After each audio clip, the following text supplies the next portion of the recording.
Olá, meu nome é Amanda, eu sou graduada em Comunicação Social e em Comércio Exterior, sou mestre em Administração e tenho também algumas pós-graduações lato sensu, tanto na área da comunicação quanto na área dos direitos humanos, relações internacionais e diplomacia. Atualmente eu curso Direito na Universidade Federal de Goiás, onde desde o primeiro período eu venho desenvolvendo algumas pesquisas e participando de projetos de iniciação científica, inicialmente na área do direito agrário, agora na área do direito penal, com a professora Franciele Cardoso, e esse trabalho, intitulado A Criminalização da Advocacia Popular e a Marginalização dos Movimentos Sociais, uma análise do caso da Liga dos Camponeses Pobres, foi desenvolvido para o Laboratório de Ciências Criminais do Instituto Brasileiro de Ciências Criminais, o IBCCRIM, com orientação da professora Franciele, e une um pouquinho do direito agrário com o direito penal. Basicamente, o estudo aborda a criminalização dos movimentos sociais e da advocacia popular no Brasil, compreendendo-a como uma estratégia estatal sofisticada de controle social voltada à manutenção de interesses hegemônicos do nosso país. No cenário da fronteira amazônica, mais especificamente no estado de Rondônia, a luta pela terra é historicamente tratada como uma ameaça à ordem pública, resultando na instrumentalização do aparato punitivo para neutralizar projetos políticos que desafiam a estrutura agrária vigente.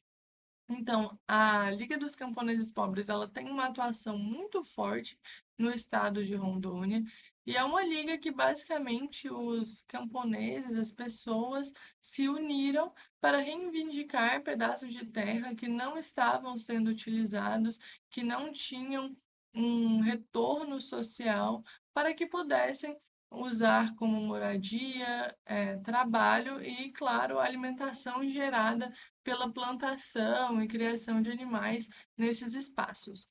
Essa área, né, essas áreas de terra, elas são reivindicadas pela própria população, porque apesar de isso estar garantido em lei e ter uma atuação do INCRA, essa atuação muitas vezes é muito demorada e não consegue atender de fato os interesses e demandas da população. Então, as próprias pessoas começaram a reivindicar esses espaços e tomar esse direito para si.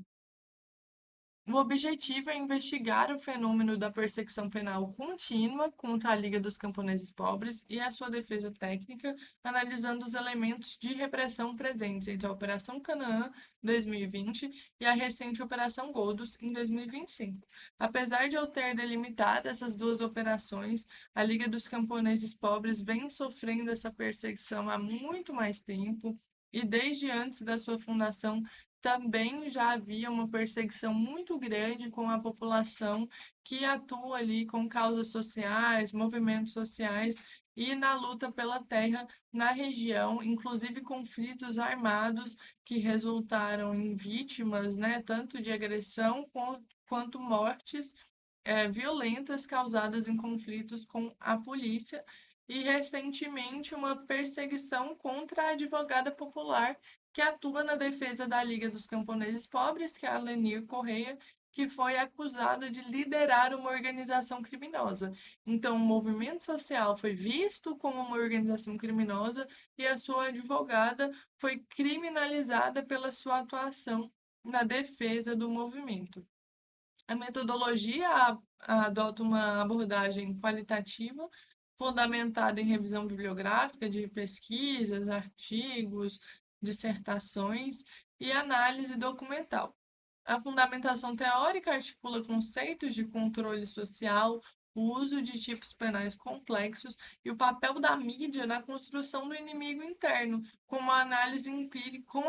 empírica dos episódios repressivos em Rondônia. Então, a mídia também tem um papel importante em retratar essas pessoas como um inimigo, como um mal a ser combatido, e muitas vezes também deixa de retratar o que realmente está acontecendo. Então, quando ocorre um episódio de violência, uma ação mais grave, mais truculenta, isso não é devidamente reportado na mídia e principalmente não chega a outros estados. Então, quem acompanha ali internamente em Rondônia, quem atua com isso, sabe o que acontece, mas outras pessoas do próprio estado ou de outras regiões do Brasil sequer sabem o que está acontecendo na região. Os resultados demonstram que a Liga dos Camponeses Pobres é alvo prioritário devido ao seu projeto de revolução agrária, que confronta diretamente o latifúndio. Como eu falei, eles têm toda uma atuação que faz esse corte de terra, né, que delimita a terra por conta própria, e a própria população começa a trabalhar ali, a viver ali, e a usar essa terra como moradia, como fonte de renda, de trabalho, como fonte de alimentação,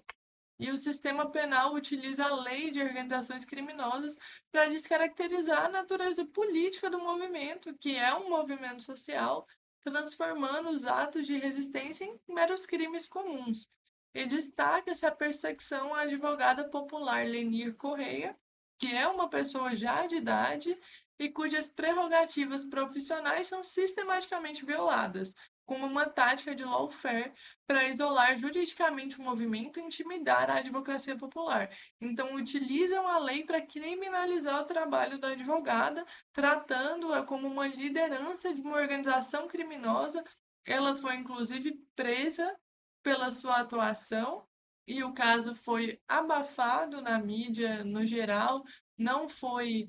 reportado. A gente vê que muitos movimentos sociais falaram, denunciaram o que está acontecendo em Rondônia, mas na mídia em geral isso não é mostrado. E a advogada vem sendo perseguida simplesmente por atuar como advogada popular e informar os camponeses do que estava acontecendo nos processos contra eles.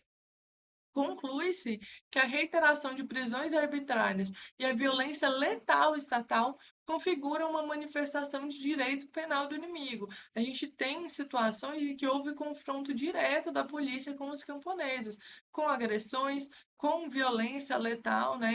resultando realmente em mortes de pessoas que estavam ali procurando apenas uma terra para viver, para trabalhar, para morar e para se alimentar. E o aparato judicial, que deveria garantir os direitos da população, acaba por servir à proteção da grilagem de terras, que já acontece em todo o país, e dos interesses latifundiários, uma vez que os grandes proprietários influenciam politicamente tanto o judiciário quanto os outros poderes do nosso país. E isso corrói as bases do Estado democrático de direito e ameaça a sobrevivência das organizações camponesas independentes, uma vez que essas pessoas são vistas como criminosas simplesmente por lutarem pelos próprios direitos, e isso vai gerando precedentes para que outros movimentos sociais, outros advogados populares sejam também criminalizados por sua atuação. Agradeço pela atenção e caso alguém queira entrar em contato para conversar melhor sobre o tema, trazer alguma contribuição, esses são os meus contatos. Muito obrigada.